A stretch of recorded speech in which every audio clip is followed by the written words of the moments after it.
Welcome to the N1 Fitness Podcast. I'm your host, Marcus Sadu, and this is episode 100. And so I wanted to do something a little bit different for this one.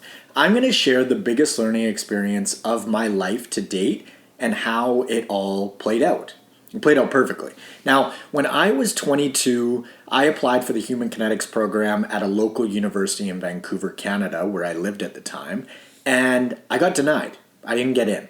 They only let 80 students in per year, and I wasn't one of those 80. So I decided to save up some money and go backpacking around Europe with a buddy of mine after I got the results of not getting into the program. We booked a flight into Amsterdam, and we planned on traveling around Europe for 5 months, and we had a flight booked back home out of Frankfurt in Germany. So we got to Amsterdam in November, and the first 2 months were an absolute blast.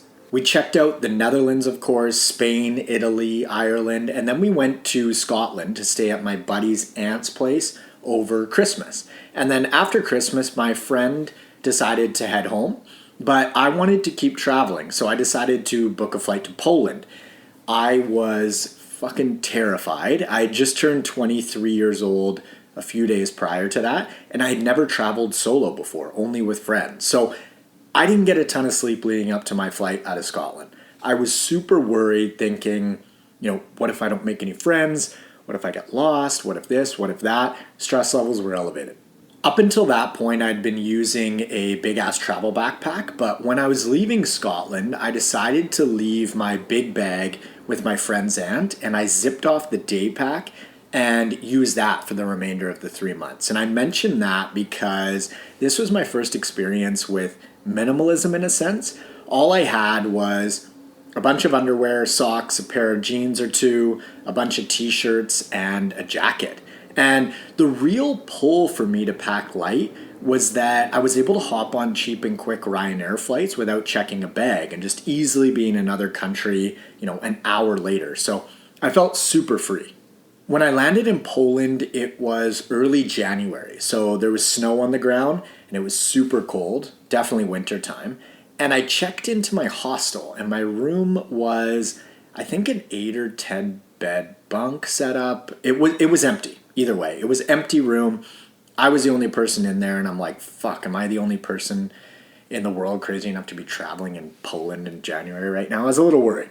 But fortunately, I managed to brush that off. I threw my bags down, and I went out for a walk around the city, and I will never forget that day. It was kind of dark, lightly snowing, and I just walked around for hours. I remember meeting these 2 Polish girls. They were so nice, and I don't think they'd seen too many brown guys before, so that might have worked to my advantage. But they showed me around the city a little bit, and we chatted, and it was super cool. After my stroll, when I got back to the hostel, there were these 3 hilarious dudes from England that had checked into my room, and they were going for it. They were crushing beers, having a bunch of laughs. They were really nice guys, and they saw that I was solo, so they invited me out for drinks with them, but I said no because I still felt sort of shell-shocked by the whole traveling alone situation. It was still that first day, which still seems odd when I look back on it now because these guys invited me to hang out and I felt lonely and scared at the time, but I still said no. It doesn't quite add up, but anyways, I remember emailing my mom that same night and telling her that I might come home early because I felt super overwhelmed. And she emailed me back with the most loving response. In short, she told me to give it more time. And I say the most loving response because she was really worried about me traveling in Europe on my own, but some part of her knew what was best for me and my growth as a person. So that was really amazing of her.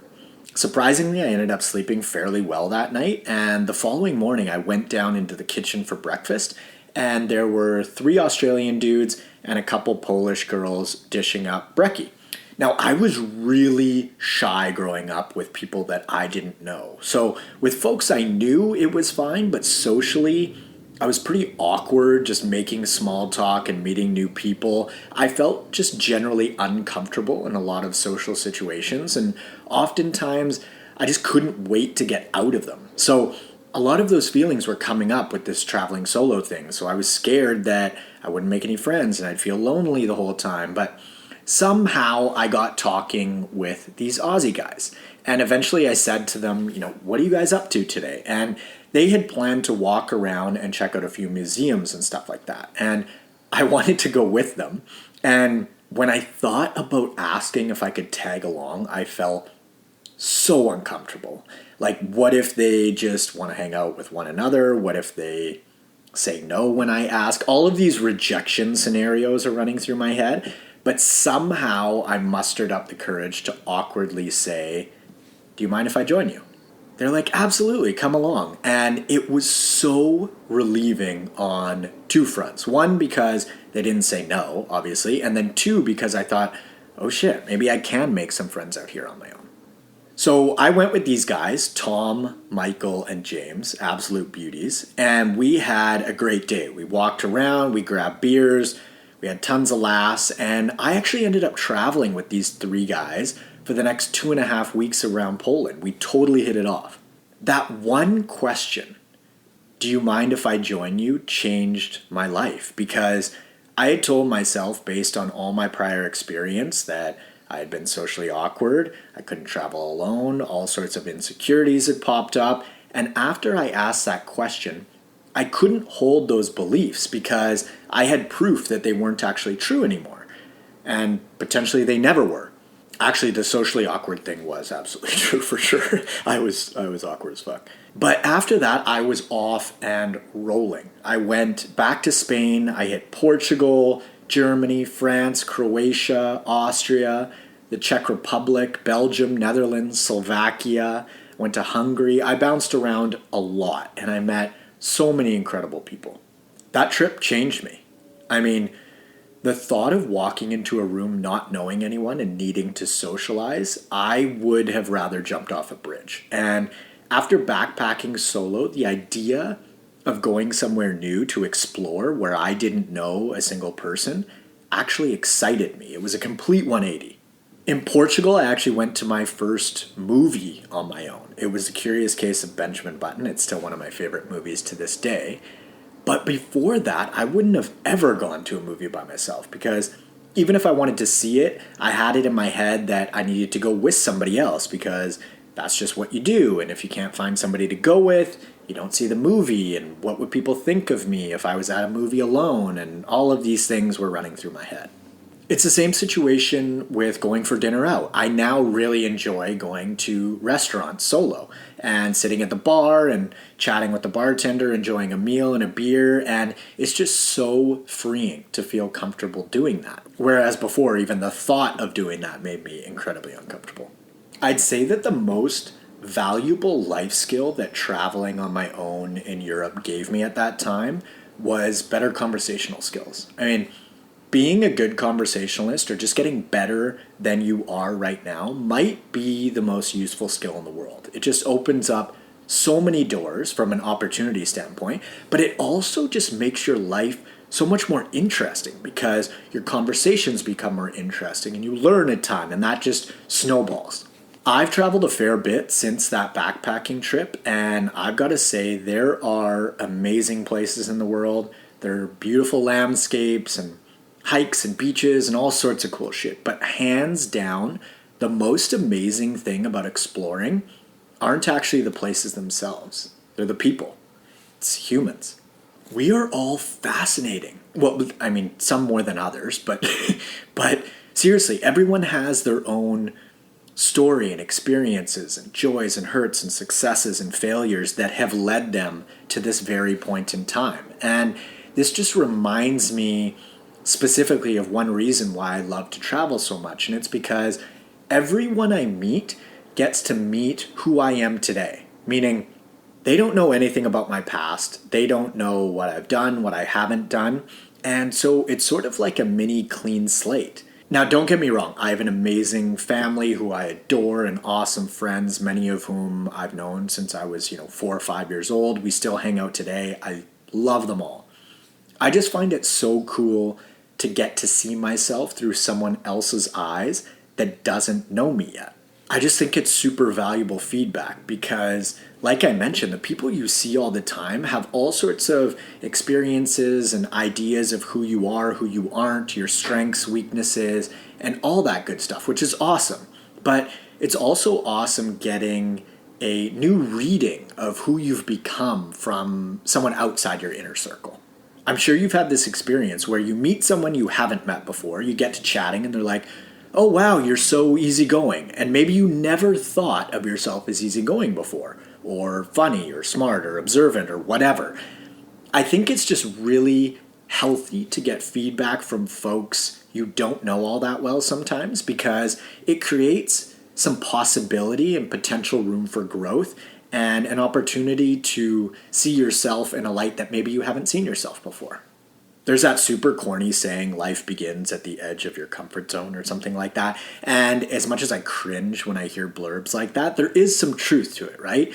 For myself, when things get too comfortable, I tend to fall asleep. My days blend together and I just don't feel as alive. Now, in order to reap the rewards of pushing your boundaries a little bit doesn't mean that you have to hop on a plane and travel somewhere. I'm not saying that. It can help because it takes you out of your normal environment where there are all sorts of potential comfort triggers, you could say, but you can find ways to feel more alive wherever you happen to live. It might be as simple as something like trying one new restaurant per week that you've never been to. You might even go alone if you haven't experienced that before. You might hit a solo movie, not right now with the COVID situation, but after. You might deal with something or someone that's been hanging over your head and weighing on you for months or even years. You might have an uncomfortable conversation or two just to open things up and get your energy flowing again. You could commit to trying a new recipe a few times a week, or commit to getting healthier and leaner, or do an activity or a hike that you haven't experienced yet. You might ask for a raise at work that's well overdue. There are endless ways you can go about shaking things up. And the coolest thing about all of this is that you don't know what it can turn into down the road. I went on this Europe backpacking trip 11 years ago, and it was so amazing that I decided to structure my business around being location independent. I did nutritional coaching and personal training for the first 6 years, and I slowly scaled back the personal training aspect of my business and scaled up the nutrition aspect for two reasons. One being nutrition and lifestyle integration is my true passion, and two, my dream was to be able to travel and still work. Now, like I said, it took me 6 years to make it all happen, but 2 years ago, I sold my car and just about all my stuff. I threw some clothes and my computer in a backpack and I hit the road. So over the past couple of years, I've spent the majority of my time in Mexico and Colombia because it was always a dream to learn Spanish, and I love the Latin culture and the food and the weather, of course. So my point is, I had no clue what booking that flight to Poland was going to have in store for me, and it changed the entire trajectory of my life. And I'm just so thankful to Thomas, James, and Michael for that. I'm also super grateful to my clients who trust me and make it possible for me to live out my dream. And for you guys that show your support, whether it be downloading and listening to these episodes or a short message here and there sharing with me what the podcast or my work has given you or provided you with. So thank you. And here's to 100 more. If you're interested in personalized one-on-one nutritional coaching and or workout design with me, you can head over to n1fitness.com/coaching or click the link in the show notes below. Also, follow me on Instagram at n1fitness and friend me up on Facebook at Marcus Sadu. Thank you guys so much for following along on this podcast journey with me for the first 100 episodes, and I will catch you on the next one. See ya.